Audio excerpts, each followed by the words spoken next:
Hello everyone, स्वागत है आप सभी का यूट्यूब चैनल सॉल्यूशन हब पर। और आज हम डिस्कस करने वाले हैं क्लास 7th कंप्यूटर की एडिशनल बुक हाइपरलिंक का चैप्टर नंबर 8 जिसका नाम है ग्राफिक्स इन क्यू बेसिक। तो चैप्टर स्टार्ट करने से पहले आपको बता दूं इसके 7 चैप्टर्स हम कर चुके हैं। तो अगर आपको कोई भी चैप्टर नहीं मिलता है इस बुक का, कंप्यूटर की क्लास 7th की बुक का, तो डिस्क्रिप्शन में एक लिंक दिया हुआ है, उस लिंक पे जाके क्लिक कर लीजिएगा तो आपको इस बुक के जितने भी चैप्टर्स हैं वो मिल जाएंगे। और अगर आप वैसे नहीं ढूंढ पाते हैं कोई भी चैप्टर तो डायरेक्टली आपका जो यूट्यूब का सर्च बॉक्स होता है उसमें जाइए, चैप्टर का नेम लिखिए और उसके बाद लिख दीजिए बाय सॉल्यूशन हब, जिससे कि आपको कोई भी चैप्टर है इजीली मिल जाएगा। जैसे इसी चैप्टर को देखिए लिखा हुआ है ग्राफिक्स इन क्यू बेसिक, तो आप यूट्यूब पे सर्च कीजिए graphics in QBasic by solution hub, और जैसे ही सर्च बॉक्स का एंटर की प्रेस करेंगे आप तो आपको वो जो चैप्टर है सॉल्यूशन हब के चैनल का सामने ही दिखाई दे देगा। तो चलिए चैप्टर की ओर बढ़ते हैं। पहला टॉपिक है रिव्यू ऑफ क्यू बेसिक, यानी कि क्यू बेसिक का रिव्यू। क्यू बेसिक किस तरह से शुरू हुआ, कौन कौन उसके डेवलपर्स वगैरह थे और क्या बाकी एडिशनल डिटेल्स हैं। So QBasic is a programming language, तो developed by Microsoft in 1985। QBasic क्या है? प्रोग्रामिंग लैंग्वेज है, यानी कि जिसमें प्रोग्राम्स बनाए जाते हैं, कंप्यूटर प्रोग्राम्स बनाए जाते हैं वो है। और इसे डेवलप किसने किया था? माइक्रोसॉफ्ट ने किया था। और कब किया था? 1985 के अंदर। It is the successor of earlier forms of basic. अब इसकी जो पहले फॉर्म आई थी, क्यू बेसिक से पहले बना था बेसिक, उसकी सक्सेस के बाद ही क्यू बेसिक को बनाया गया, यानी कि पहले बेसिक की सक्सेस मिल गई माइक्रोसॉफ्ट को और उसके बाद इन्होंने क्यू बेसिक लॉन्च कर दिया। अब बेसिक की फुल फॉर्म दी हुई है यहाँ पर beginners all purpose symbolic instruction code. तो ये फुल फॉर्म आपको ध्यान रखनी है, क्वेश्चन आंसर में भी पूछी जाएगी। बेसिक की फुल फॉर्म क्या है? Beginners all purpose symbolic instruction code. Beginners all purpose symbolic instruction code. QBasic is an ideal programming language for beginners because of its simple commands, improved programming structures, better graphic and flexibility। अब QBasic जो है वो एक बहुत ही शानदार और ideal programming language है beginners के लिए, यानी कि जो नई नई प्रोग्रामिंग लैंग्वेज लिखना शुरू करते हैं, स्टार्ट करते हैं सीखना, उनके लिए बहुत ही शानदार काम करती है। और क्यों करती है? क्योंकि इसमें बहुत ही ज़्यादा सिंपल कमांड्स यूज़ की गई हैं। इसकी जो प्रोग्रामिंग स्ट्रक्चर है वो भी काफ़ी ज़्यादा इंप्रूव की गई है, अच्छी है। इसमें जो ग्राफिक्स यूज़ किए गए हैं वो भी काफ़ी ज़्यादा बेटर हैं। और इसकी फ्लेक्सिबिलिटी, यानी कि जो यूज़ करते हैं वो भी काफ़ी ज़्यादा आसानी से कर सकते हैं हम। इस वजह से ये आइडियल प्रोग्रामिंग लैंग्वेज है बिगिनर्स के लिए। It is an integrated development environment to write, edit, debug and execute basic programs. अब ये एक इंटीग्रेटेड डेवलपमेंट एनवायरनमेंट है, यानी कि IDE है। किसके लिए है? अगर हम बेसिक के अंदर कुछ भी लिखना चाहते हैं, उसमें एडिट करना चाहते हैं, डीबग का मीनिंग होता है कोई एरर है वो चेक करना चाहते हैं, या एग्जीक्यूट यानी कि उसे रन करना चाहते हैं, तो उन सभी के लिए ये IDE यानी कि इंटीग्रेटेड डेवलपमेंट एनवायरनमेंट है। अब फैक्ट फाइल दी हुई है यहाँ पर। John G Kemeny and Thomas E Kurtz design BASIC language in 1964। तो बेसिक लैंग्वेज के बारे में दो बातें पता चली है कि बेसिक लैंग्वेज को डिजाइन कब किया गया था? 1964 के अंदर। और डिजाइन किया किसने था? जॉन जी कैमेनी ने और थॉमस ई कर्ट्ज ने। अब नेक्स्ट टॉपिक है कांस्टेंट एंड वेरिएबल्स। तो पहले हम पढ़ते हैं कांस्टेंट्स के बारे में। तो कांस्टेंट का मीनिंग क्या होता है? स्थिर होना, किसी चीज का स्टेबल होना। So constant mean values that do not change during the execution of a program. और कंप्यूटर के अंदर कांस्टेंट का क्या मीनिंग होता है कि जब हम एक प्रोग्राम को एग्जीक्यूट करते हैं यानी कि रन करते हैं, तो उसकी रनिंग के दौरान, एग्जीक्यूशन के दौरान उसकी जो वैल्यूज हैं वो चेंज ना हो, उसे क्या कहते हैं? हम कांस्टेंट कहते हैं। तो एक प्रोग्राम के एग्जीक्यूशन के दौरान जो वैल्यूज चेंज नहीं होती हैं उन्हें हम क्या कहते हैं? कांस्टेंट कहते हैं। अब ये कांस्टेंट जो है वो दो टाइप के होते हैं, numeric constant and character constant. तो चलिए एक फ्लो चार्ट के थ्रू आपको ये चीज़ समझा देते हैं। ये देखिए कांस्टेंट के दो टाइप हैं, numeric constant and character constant. अब फर्दरली न्यूमेरिक कांस्टेंट को भी दो पार्ट में बांटा गया है, इंटीजर न्यूमेरिक कांस्टेंट और रियल न्यूमेरिक कांस्टेंट। फिर आता है कैरेक्टर कांस्टेंट। तो कैरेक्टर कांस्टेंट को भी दो भागों में बांटा गया है, सिंगल कैरेक्टर कांस्टेंट और स्ट्रिंग कांस्टेंट। तो अभी आपको बता दूं कि इंटीजर कांस्टेंट के अंदर क्या होता है? पॉजिटिव वैल्यूज होती हैं या फिर नेगेटिव वैल्यूज होती हैं।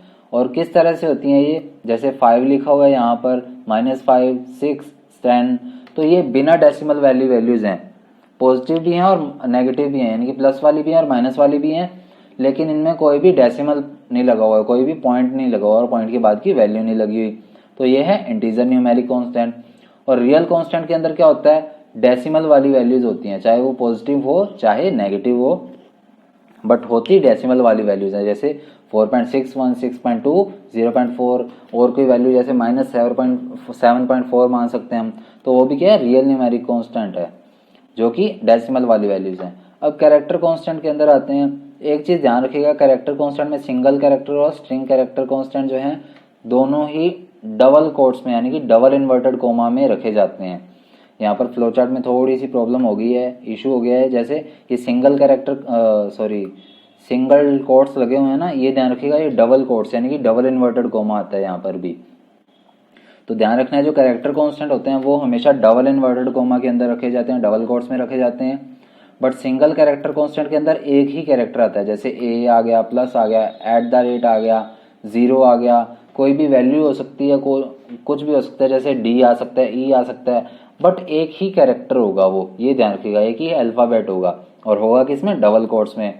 और स्ट्रिंग कांस्टेंट के अंदर क्या है, एक से ज्यादा कैरेक्टर्स या फिर वर्ड्स आ सकते हैं, जैसे किप्स, एनीथिंग, सौरभ, ये सारे वर्ड्स हो गए जो एक से ज्यादा कैरेक्टर बनाते हैं, वो क्या है, स्ट्रिंग कांस्टेंट के अंदर काउंट किए जाते हैं।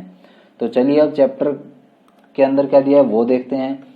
Character constant numeric constant, they are further divided into 2 types. तो जैसे मैंने अभी बताया, न्यूमेरिक कांस्टेंट 2 पार्ट्स में डिवाइड किए जाते हैं आगे, इंटीजर कांस्टेंट और रियल कांस्टेंट। तो इंटीजर कांस्टेंट आर पॉजिटिव और नेगेटिव नंबर्स। अब इंटीजर कांस्टेंट भी पॉजिटिव और नेगेटिव नंबर्स हो सकते हैं विदाउट एनी फ्रैक्शनल पार्ट, यानी कि किसी भी डेसिमल पार्ट के बिना, जैसे कि 12, 234, -786। तो ये पॉजिटिव या नेगेटिव नंबर्स हैं बट बिना डेसिमल के हैं, बिना पॉइंट वाली वैल्यूज के हैं। और रियल कांस्टेंट में क्या है, real constant are the numbers with a fractional part.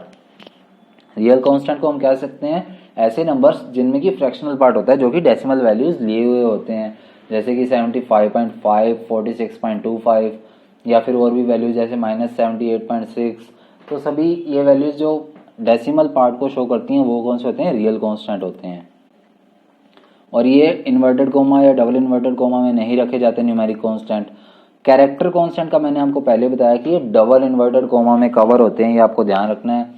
So character constant भी 2 टाइप के हैं, they are also of 2 types, ये 2 पार्ट के हैं, single character constant and string constant. पहला कौन सा है, सिंगल कैरेक्टर कांस्टेंट, और दूसरा है स्ट्रिंग कांस्टेंट। स्ट्रिंग कांस्टेंट को हम मल्टी कैरेक्टर कांस्टेंट भी कहते हैं। So a single character constant contains only a single character enclosed in double quotes.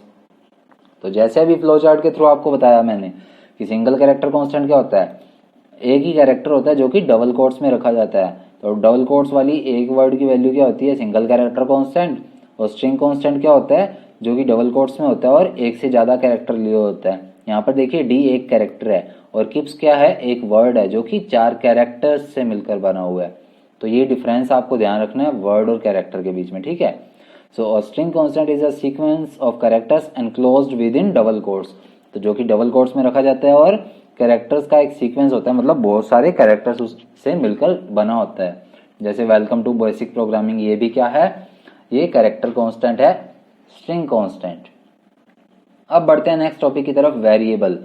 So variable क्या होता है, a variable is a name which can contain a value. अब variables क्या होते हैं, जिसमें कि किसी वैल्यू को रखा जाता है। ये तो वैल्यूज पहले थी ना, कांस्टेंट तो वैल्यूज थी। वेरिएबल क्या होते हैं, variable is a name which can contain value, ऐसी वैल्यूज जिनमें कि ऐसा नेम जिसमें किसी वैल्यू को रखा जाता है। It continues to hold the value until another value is assign to it. और ये तब तक एक वैल्यू रखते हैं जब तक उसमें दूसरी वैल्यू इनपुट ना की जाए।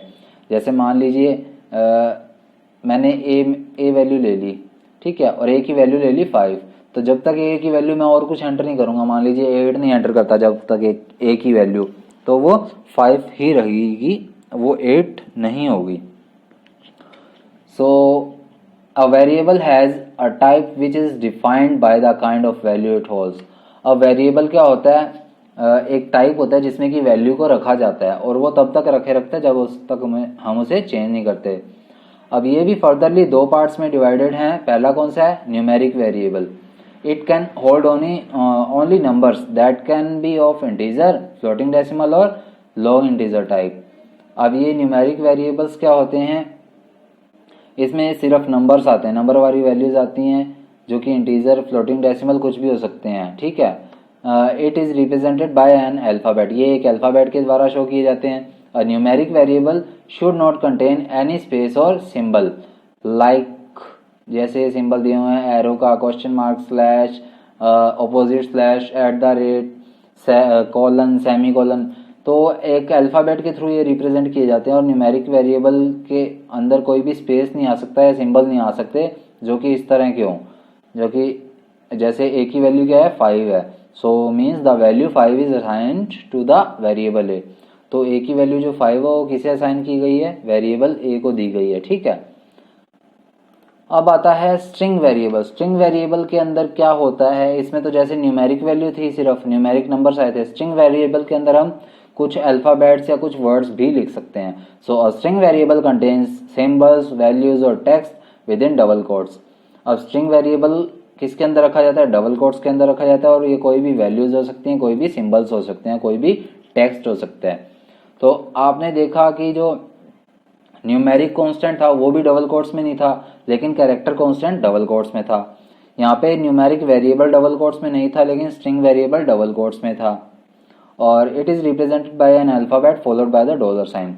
और जब भी हम स्ट्रिंग वेरिएबल लिखते हैं तो वो डबल कोट्स में आता है और किसके थ्रू रिप्रेजेंट किया जाता है, उसके बाद एक डॉलर सिंबल लगाया जाता है। जैसे एग्जांपल दिया है $, is equal to keeps in double quotes.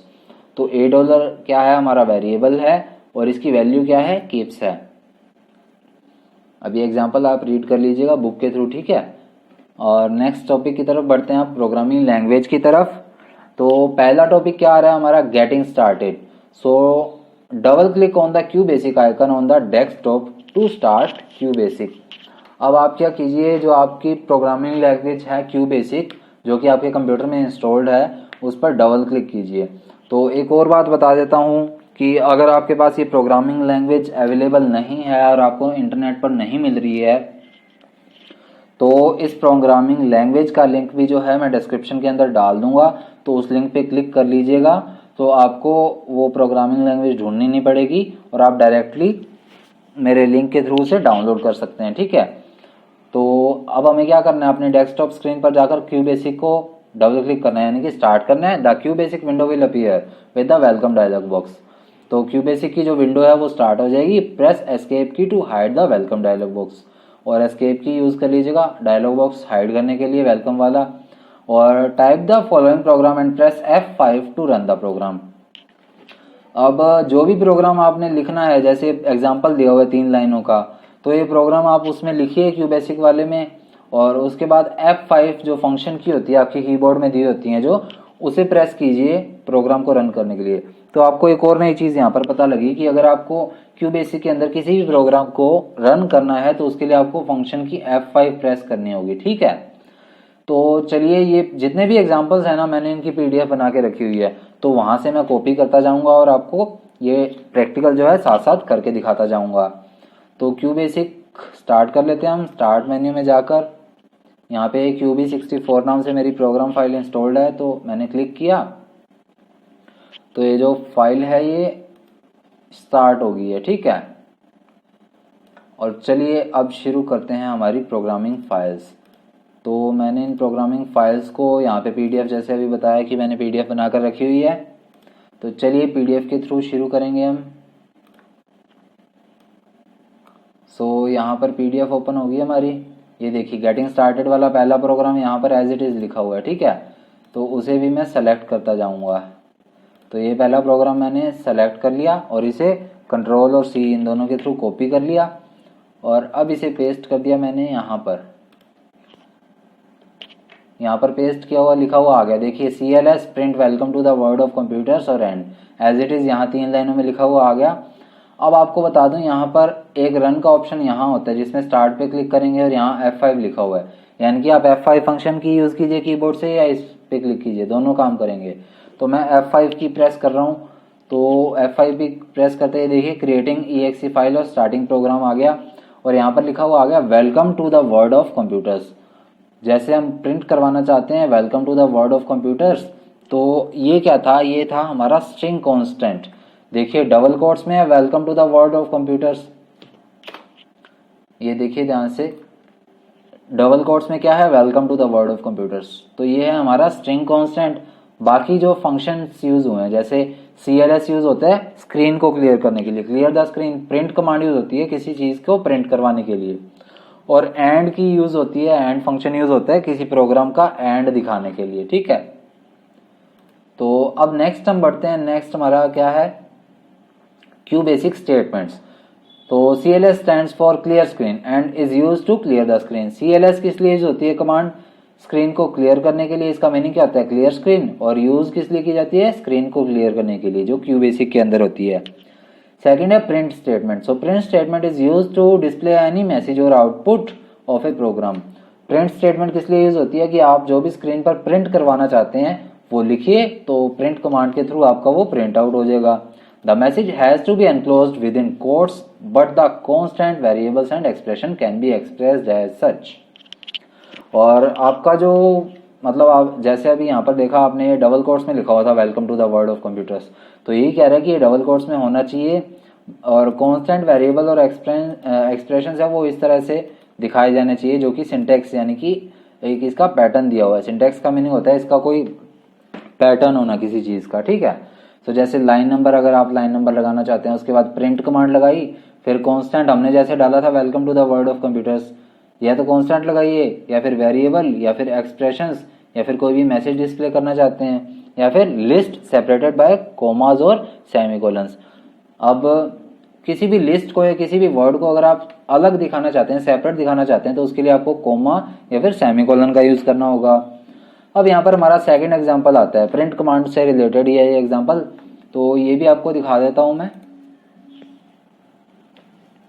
ये यूज हो रहा है यहाँ पर सेकंड वाला, ये रहा, तो ये मैं यहां से कॉपी करता हूं,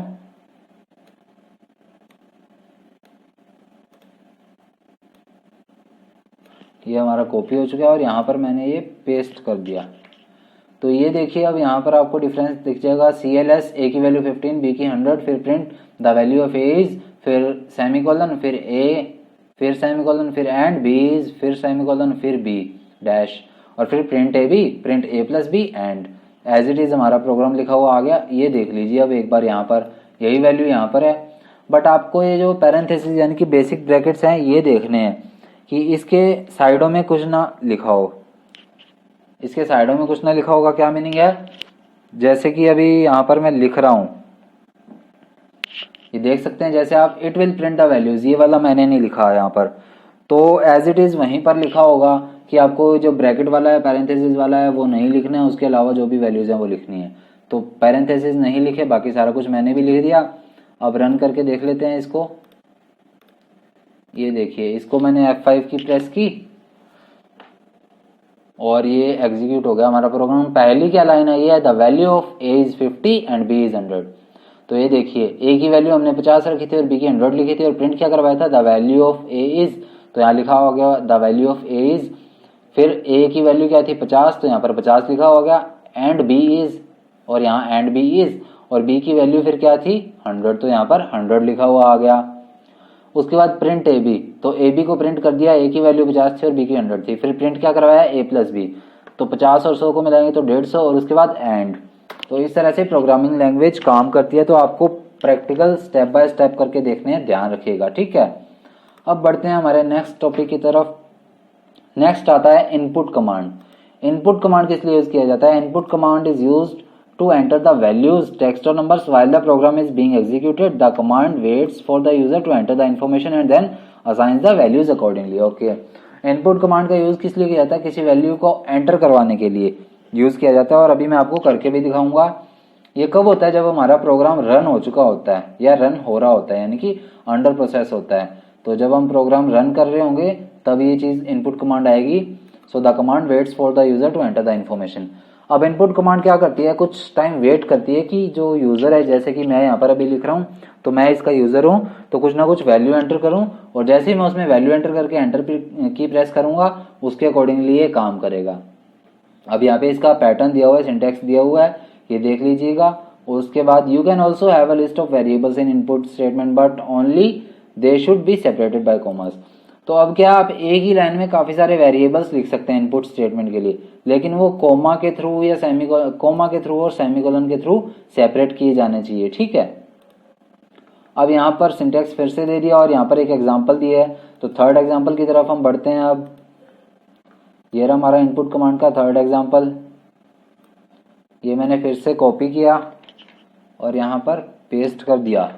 अब इसे रन किया तो ये देखिए व्हाट इज योर नेम लिखा हुआ आ गया और यहाँ पर क्वेश्चन मार्क के बाद एक जो एरो है वो ब्लिंक कर रहा है। तो यहाँ पर मैं अपना नेम लिख देता हूँ, ठीक है। इनपुट कमांड इस तरह हमारा वेट करती है कि हम कुछ ना कुछ लिख के और एंटर की प्रेस करें तो आगे वाला काम करेगा। तो ये देखिए hi Saurabh nice to see you, how old are you. तो यहाँ पर मैंने अपनी एज एंटर कर दी 22 और फिर एंटर की प्रेस की, so you are 22 year old.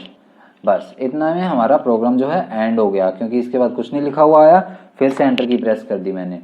तो यहाँ पर देख लीजिए एक बार प्रोग्राम मैंने प्रिंट क्या करवाया, स्टार्टिंग में व्हाट इज योर नेम, तो व्हाट इज योर नेम लिखा हुआ आ गया। फिर इनपुट क्या है, नेम $। तो जो भी नेम हम एंटर करेंगे वो यहाँ पर इनपुट कमांड में एक्सेस करेगा और फिर क्या प्रिंट करवाएगा, प्रिंट ही, फिर name nice to see you. मैंने यहाँ पर सौरभ एंटर किया था तो नीचे लिखा हुआ था hi Saurabh nice to see you, तो एज इट इज लिखा हुआ आ गया। अब यहाँ पर सी यू के बाद में एक और वैल्यू एंटर करवा दें, चलो बाद में करेंगे वो नेक्स्ट स्टेप में। और उसके बाद हम करते हैं अब नेक्स्ट स्टेप की तरफ।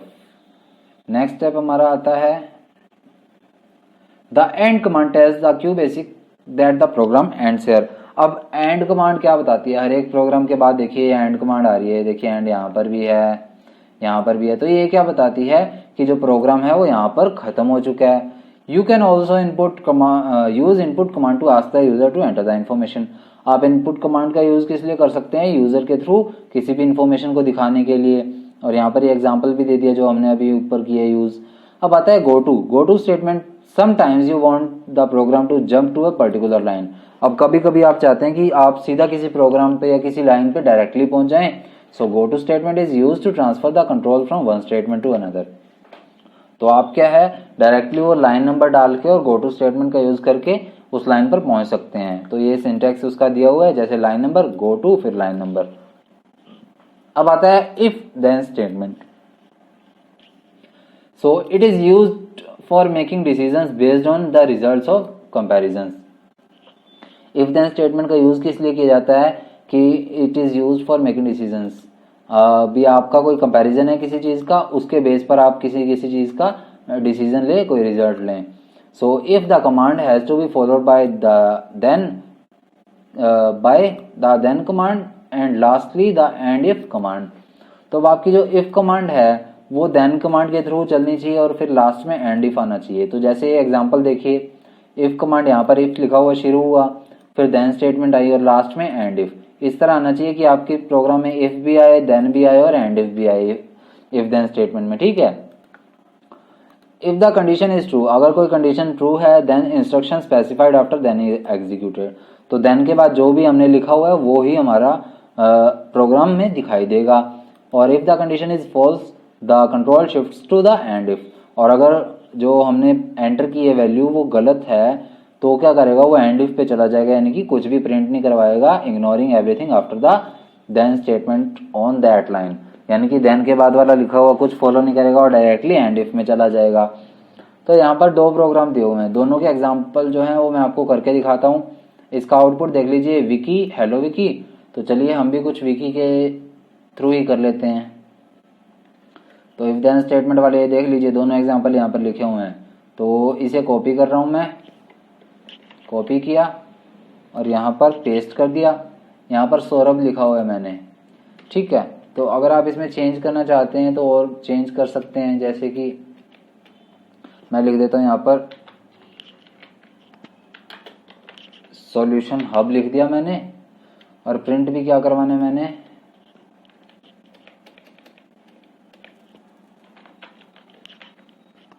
सॉल्यूशन हब, ठीक है। तो अब यहाँ पर कंडीशन क्या आ रही है, अगर नेम होगा सॉल्यूशन हब तो ही प्रिंट करवाना है solution hub, otherwise and if में जाना है, ठीक है। तो आपको दिखा देता हूँ किस तरह काम करेगा। अब यहाँ पर मैं एंटर करता हूँ सॉल्यूशन हब और एंटर की प्रेस की, तो देखिए लिखा हुआ आ गया सॉल्यूशन हब। फिर एंटर की प्रेस की, प्रोग्राम बंद हो गया।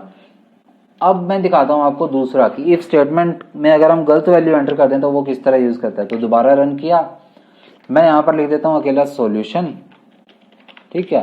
फिर एंटर की प्रेस करता हूँ। एंटर की प्रेस करते यहाँ पर कुछ नहीं आया, मतलब हमने जो एंटर की है वैल्यू वो गलत एंटर की है, इसलिए हमें यहाँ पर कोई भी स्टेटमेंट दिखाएगा ही नहीं। तो इस तरह से इफ देन स्टेटमेंट काम करती है कि अगर आपकी इफ वाली वैल्यू एंटर की हुई है तो ही देन वाला वैल्यू दिखाएगा, अदरवाइज एंड इफ में चला जाएगा, यानी कि कुछ भी प्रिंट नहीं करवाएगा। और एक और चीज बतानी थी आपको, प्रोग्राम को बंद कैसे करते हैं। जैसे अब आपने रन कर लिया, कई बच्चों का कंफ्यूजन होता है कि सर प्रोग्राम बंद नहीं हो रहा, मतलब किस तरह से बंद करें, क्रॉस कई बार काम नहीं करता। तो आपको बता दूं, यहाँ पर आपकी कीबोर्ड में अल्ट और F4 दिया होता है, तो पहले यहाँ पर इस ब्लैक वाली जगह पर क्लिक कीजिए, फिर अल्ट और F4 दबाइए तो बंद हो जाएगा, ठीक है, दिक्कत नहीं आती आपको इससे। अब दूसरा एग्जाम्पल है, दूसरा एग्जाम्पल भी देख लेते हैं हम। इसे भी कॉपी कर लिया मैंने और यहाँ पर ये पेस्ट करके और रन किया F5 के थ्रू। तो ये देखिए, do you want to print numbers 1 to 5, तो हमें यहाँ पर क्या लिखना है, यस लिखना है, वो भी कहाँ, छोटे अल्फाबेट्स में। तो देखिए हमारे प्रोग्राम में YES छोटा लिखा हुआ है, तो हम यहाँ पर छोटा YES लिखेंगे, YES। एंटर की प्रेस की तो 1 2 3 4 5 ये वैल्यूज जो है यहाँ पर एंटर होगी। अब आपको दोबारा दिखा देता हूँ कैसे रन नहीं होगा। अगर मैं Y कैपिटल भी डाल देता हूँ ना यहाँ पर, तो ये रन नहीं होगा। तो यस, मैंने यस का Y देखिए कैपिटल डाला और एंटर की प्रेस की, तो देखिए ये रन ही नहीं हुआ। तो इस तरह से इफ देन स्टेटमेंट काम करती है। तो आपको प्रोग्रामिंग लैंग्वेज में एक एक स्टेप पर, एक एक पॉइंट पर हर एक चीज़ का ध्यान रखना है, चाहे वो कॉलन हो, सेमीकोलन हो, डॉलर का सिंबल हो, इन्वर्टेड कॉमा हो, जो लिखा हुआ है प्रोग्राम में आपको एज इट इज लिखना होगा। अगर एक भी गड़बड़ी करते हैं तो आपका प्रोग्राम गलत दिखाई देगा। जैसे मान लीजिए मैं यहाँ से कुछ हटा देता हूँ, जैसे मैंने ये हटा दिया, तो यहाँ पर देखिए input statement syntax error on current line, यानी कि आप जिस लाइन में है करंट लाइन में इसमें कुछ ना कुछ एरर है, तो उस एरर को सही कीजिए। तो F5 प्रेस किया तो कुछ नहीं हुआ, क्योंकि प्रोग्राम रन नहीं होगा, हमारे वैल्यू में एरर है। तो मैंने वापस से ये वैल्यू लगाई तो यहाँ पर ओके लिखा हुआ आ गया। अब रन करके देखूंगा तो ये देखिए क्रिएट करके और स्टार्ट करने लगा प्रोग्राम, ठीक है। तो इन चीज़ों का ध्यान रखना है। अगर इसमें कुछ भी वैल्यू आपने गलत एंटर की, जैसे एंड इफ शुरू हुआ है तो एंड इफ पे खत्म होना चाहिए, हमने पढ़ा था, ठीक है। तो यहाँ से मैंने इफ हटा दिया, तो ये देखिए नीचे लिखा हुआ आ गया, एरर क्या है, इफ विदाउट एंड इफ, यानी कि इफ तो है आपका लेकिन एंड इफ नहीं है उसमें, यानी कि आपका लाइन सेकंड में इफ शुरू हुआ था और एंड इफ आपका खत्म नहीं हुआ। एक चीज आपको और ध्यान रखनी है, अगर आपने इफ शुरू किया और अगली लाइन पे आएंगे आप, तो कई बच्चों का दिक्कत रहती है कि सर ये रेड वाली लाइन हट नहीं रही है, हमने सही लिखा है। तो ये ध्यान रखिएगा, इफ शुरू किया तो जब तक आप एंड इफ नहीं लिखेंगे ना, जैसे एंड इफ नहीं लिखेंगे तब तक वो रेड लाइन आपको जरूर दिखाई देगी। और अब देखिए एंड इफ लिखते ही ये गायब होगी। तो ये चीज ध्यान रखना है, जब तक आप पूरा प्रोग्राम नहीं लिख लेंगे तब तक कई बार वो रेड लाइन शो करेगा ही करेगा, ठीक है। तो इन चीजों का भी प्रोग्रामिंग लैंग्वेज में आपको ध्यान रखना है। Here the program ask you a question, if you enter yes then it prints 1 to 5 on screen. तो ये 1 to 5 वाला हमने अभी करके देख लिया है, ठीक है। तो अब नेक्स्ट है if then else. If then else वाला क्या है, it is a condition decision making statement. ये कंडीशनल डिसीजन मेकिंग स्टेटमेंट है। If the condition gives after if is true, अगर इफ के बाद वाली कंडीशन जो दी हुई है वो ट्रू है, यानी कि हमने सही वैल्यू एंटर की हुई है, तो देन के बाद वाला प्रोग्राम रन होगा। But if the condition is false, लेकिन अगर कंडीशन क्या है, फॉल्स है, तो एल्स के बाद वाली वैल्यू जो है वो इनपुट होगी। तो इसका भी एक प्रोग्राम दिया हुआ है, जैसे ये होते हैं लाइन नंबर 10 20 30 40 50 60। इसमें 1 2 3 4 वगैरह कुछ नहीं होता भैया, ध्यान रखना। इसमें वैल्यूज होती हैं 10 20 30 40 50 60, ये लाइन नंबर होते हैं। 10 का मीन्स लाइन नंबर 1, 40 का मीन्स लाइन नंबर 4, 60 का लाइन नंबर 6। तो ये चीजें ध्यान रखनी है। तो n की वैल्यू क्या है, 1। If n less than 41 then go to 30 else go to 60। अब 30 क्या है, लाइन नंबर है, तो ध्यान रखना है अगर 41 से कम है आपकी वैल्यू तो 30 वाली लाइन पे जाना है, यानी कि n को प्रिंट करवाना है। तो n की वैल्यू 1 है। और अगर 30 से कम है एल्स, यानी कि 41 से ज्यादा है, तो एल्स स्टेटमेंट में जाएगा और 60 प्रिंट करवाएगा। तो 60 में क्या दिया हुआ है, एंड दिया हुआ है, ठीक है। तो ये चीजें ध्यान रखनी है। तो इनपुट देख लीजिए क्या दिया हुआ है यहाँ पर, हमें आउटपुट सॉरी। और अब मैं आपको ये प्रोग्राम दिखाता हूँ। ये देखिए इफ देन एल्स का स्टेटमेंट भी हमने लिख रखा है। तो ये कर लिया मैंने कॉपी और यहाँ पर कर दिया पेस्ट, फिर इसे किया रन। तो ये देखिए 1 5 9 13 17 21 25 29 33 37। तो अब बता देता हूँ इसमें क्या था। n की वैल्यू थी 1, अगर n की वैल्यू 41 से कम है तो 30 वाली स्टेटमेंट में जाएगा। तो 30 में क्या है, प्रिंट n प्रिंट करवा दिया 1। फिर नेक्स्ट लाइन में जाएगा, n की वैल्यू क्या है, n+1, तो n की वैल्यू सॉरी n+4 है, तो 1 में 4 प्लस करेगा तो 5 हो जाएगा। फिर चेक करेगा, गो टू 20, यानी कि 20 वाली लाइन में गया, तो 20 वाली लाइन में इसने क्या देखा कि n की वैल्यू क्या हो, 41 से कम हो तो 30 में जाए वापस, तो वापस 30 में जाएगा, और अगर 41 से ज़्यादा होगी तो 60 में जाएगा।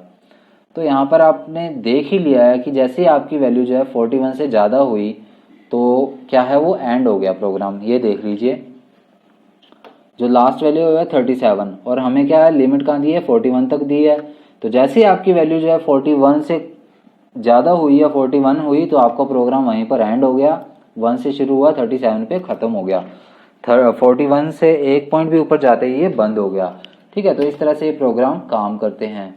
तो यहाँ तक हमने चैप्टर पढ़ लिया है, बाकी का जो चैप्टर है हम सेकंड पार्ट में पढ़ेंगे, क्योंकि आज की वीडियो काफ़ी ज़्यादा लंबी हो गई है, तो आपको भी थोड़ा इजी रहता है, पार्ट्स में देखेंगे तो दिक्कत आती है अदरवाइज। ठीक है, तो मिलते हैं नेक्स्ट पार्ट में। Okay, thank you.